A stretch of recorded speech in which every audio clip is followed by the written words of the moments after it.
levitikosy toko fahadimy amby roapolo andininy fahavalo sy fahasivy ary manisasa batany taona fito ho anao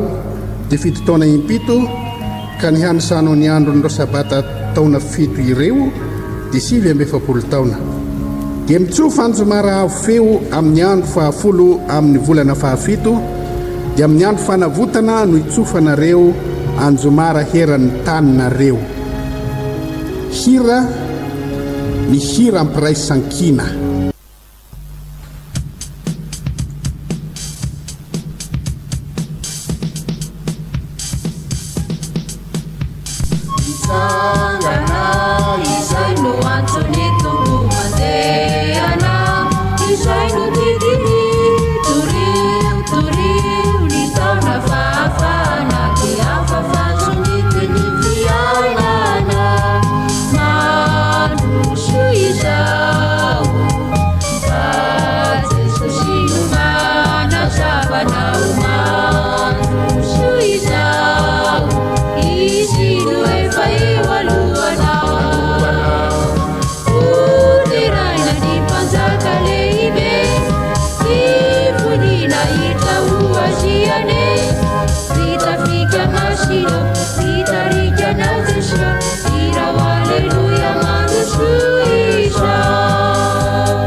Vika masino, italika nautisho, ira haleluya mandushuisha.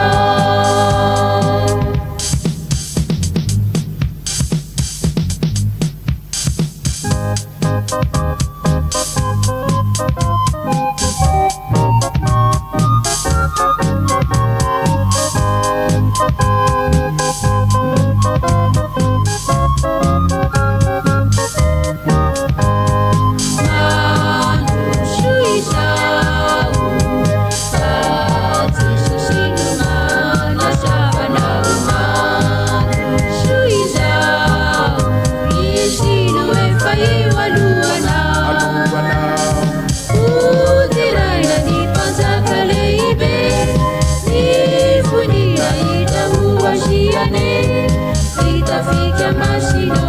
italika nautisho, ira haleluya.